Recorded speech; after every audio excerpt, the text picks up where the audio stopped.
वर्गो हाय। वर्गो, ये आपकी एक जेनेरिक रीडिंग है। मैं आपकी एक जेनेरिक सिचुएशनल चेक करूँगी जिस सिचुएशन में आप अभी हैं। अगर ये सिचुएशन आपसे रेज़ोनेट होता है तो ये रीडिंग आपके लिए है।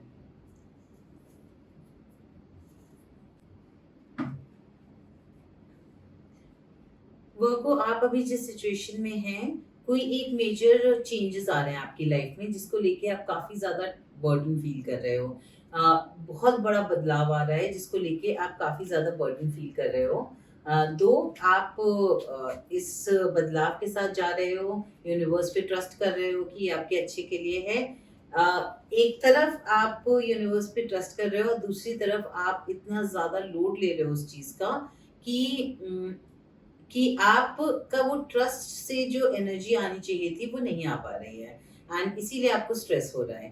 अ, एक बहुत बड़ा ट्रांसफॉर्मेशन है आपके लिए, बहुत बड़ा चेंज है। ये चेंज टफ है और क्योंकि कोई भी चेंज आसान नहीं होता। तो ऑब्वियसली आप उस चीज़ को लेके काफ़ी ज़्यादा परेशान होंगे।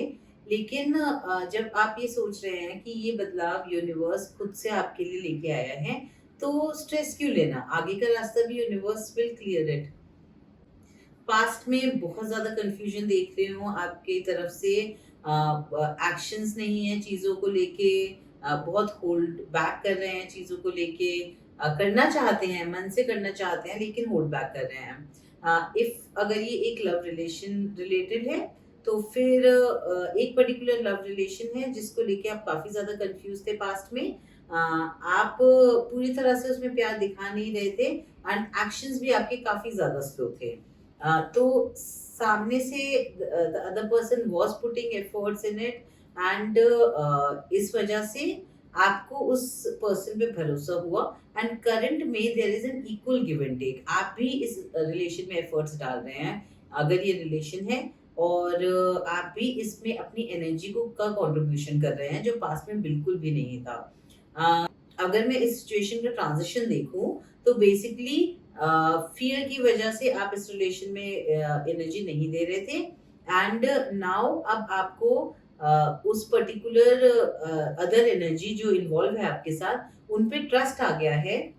एक ट्रस्ट बिल्ट अप हो गया है, विद टाइम बिल्ट अप हुआ है या फिर उनके एक्शंस की वजह से बिल्ट अप हुआ है और अब आप इसमें एनर्जी देने को बिल्कुल रेडी हो।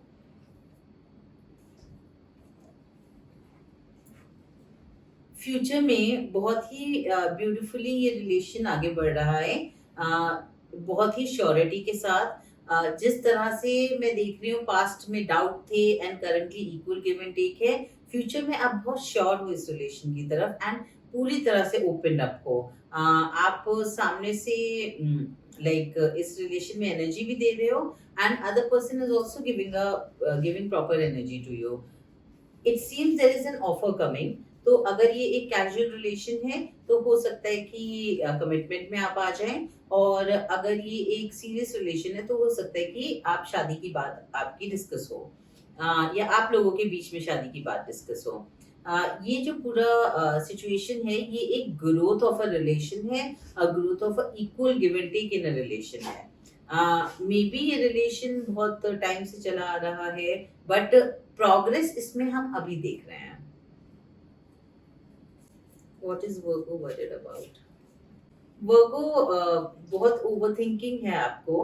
बहुत हर चीज को लेके ओवरथिंकिंग कर रहे हो इस करंट सिचुएशन में भी, जबकि सब कुछ अच्छा लग रहा है, सब कुछ दिखने में परफेक्ट है, फिर भी आप इतने ज्यादा कंफ्यूज्ड हो और ये ओवरथिंकिंग आपका डेविल है, ये ओवरथिंकिंग आपकी टॉक्सिसिटी है।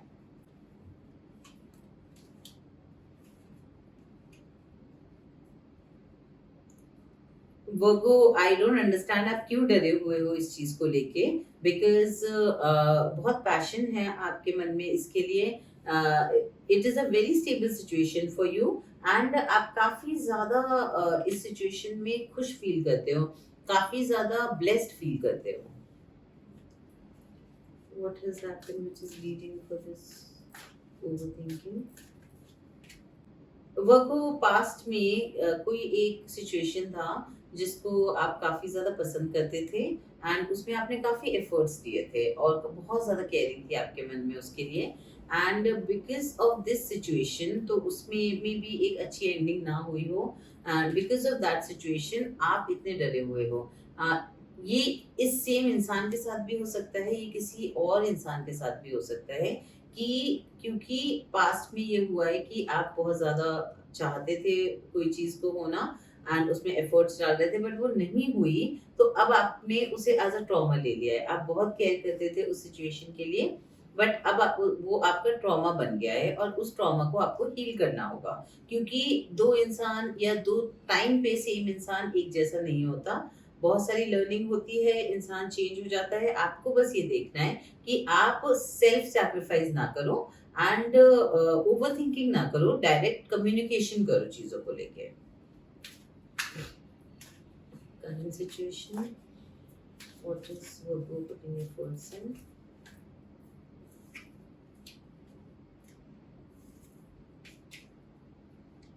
वर्गो, आप इस वक्त जो है बहुत ज्यादा आपको मेहनत लग रही है इस पर्टिकुलर रिलेशन में अपना हार्ट ओपन करने में।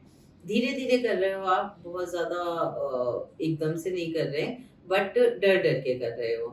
और ओवर थिंकिंग अभी भी बहुत ज्यादा है आपको। ओवर थिंकिंग के लिए ओपन कम्युनिकेशन करना पड़ेगा, and future holds for the future holds. And जब यहाँ तक यूनिवर्स आपको लेके आई है, तो आगे भी अच्छे से लेके जाएगी।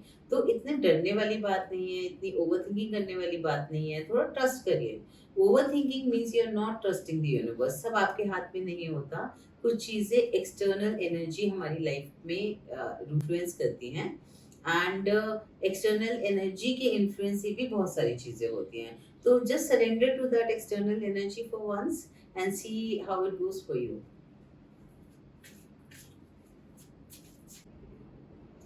अगर आपने ये ओवरथिंकिंग पे कंट्रोल नहीं किया, तो ये आपको बहुत ज़्यादा मेंटली डिस्टर्ब करेगा, एंड ये हो सकता है कि बहुत आप अपने रिलेशन में डोमिनेट करने लगें। अगर रिलेशन है तो रिलेशन में, अगर काम है तो काम में बहुत ज़्यादा डोमिनेट करने लगें। तो ये एनर्जी मुझे दिख रही है कि अगर आप ये ओवरथिंकिंग और इस एंग्जायटी में रहे, इस पे वर्क नहीं किया बेटर कम्युनिकेशन से एंड यूनिवर्स पे ट्रस्ट करके, तो देयर इज अ पॉसिबिलिटी कि आप अपना मेंटल पीस सैक्रिफाइस कर दो, और इस रिलेशन में काफी ज्यादा डोमिनेंट बिहेव करने लगो ना चाहते हुए भी। अ, ये चांसेस हैं, ये हो सकता है, लेकिन अभी आप इसे कंट्रोल कर सकते हैं, पूरी तरह से आपके हाथ में है। फ्यूचर में मुझे लेकिन ये दिख रहा है कि आपका मे बी एक फेज आएगा, जब आपको बहुत ही एक्सट्रीम मेंटल डिस्टरबेंस हो जाएगा, और आप इस रिलेशनशिप को डू या डाई सिचुएशन में देखने लगेंगे कि अ, हो तो ठीक है, नहीं हो तो कोई बात नहीं करके। बट फ्यूचर में आप बहुत श्योर हो रहे हो, आगे जाके आप बहुत ज़्यादा श्योर हो रहे हो। ये जो प्रोसेस है आपका मेंटल डिस्टर्बेंस का एंड एवरीथिंग, वो 3 से 4 दिन का प्रोसेस है। तो उसके बाद आप बिल्कुल श्योरिटी में से बाहर निकल रहे हो, और बिल्कुल ओपन हार्ट से इस रिलेशनशिप की तरफ बढ़ रहे हो। तो अगर वर्गो में समराइज़ करूँ, तो अभी आप एक रिलेशनशिप में हैं, या फिर एक एनर्जी से कनेक्टेड हैं, जो कि आपकी लाइफ में बहुत बड़ा चेंज लेके आई है, और उस चेंज को लेके आप बहुत स्ट्रेस ले रहे हो। आपको पता है कि ये यूनिवर्स ने ही आपके लिए प्लान किया है, येट आप बहुत ज़्यादा स्ट्रेस ले रहे हो, यूनिवर्स पे ट्रस्ट नहीं कर रहे, जिसकी वजह से आपको बहुत ज़्यादा एंग्ज़ायटी एंड ओवरथिंकिंग हो रही है। पास्ट में कोई एक ऐसी सिचुएशन थी जिसमें आपने काफ़ी ज़्यादा एनर्जी दी थी, बहुत ज़्यादा केयर करते थे आप उस सिचुएशन के लिए, बट अनफॉर्चुनेटली चीज़ें डिसअपॉइंटमेंट में टर्न हुई, तो आपको डर है कहीं यहाँ पे भी सिचुएशन डिसअपॉइंटमेंट में ना आ जाए। ये सेम पर्सन के साथ भी हो सकता है, या सेम एनर्जी के साथ भी हो सकता है, या किसी और एनर्जी के साथ भी हो सकता है। करंट सिचुएशन में 3-4 दिन का ऐसा टाइम आएगा, जब आप बिल्कुल पीक पे, ओवरथिंकिंग की पीक पे होंगे, और आप अपना मेंटल पीस को बहुत डिस्टर्ब कर देंगे। बट 3-4 दिन बाद आप संभल जाएँगे, and you will be very sure about this relation और एनर्जी और वर्क। अ, बिल्कुल ओपन हार्ट से आप इसे एक्सेप्ट करेंगे, कोई ओवरथिंकिंग नहीं है, बिल्कुल फ्यूचर में बिल्कुल भी आप परेशान नहीं हो, और आप बहुत श्योर हो इस पर्टिकुलर रिलेशन या इस पर्टिकुलर एनर्जी के लिए।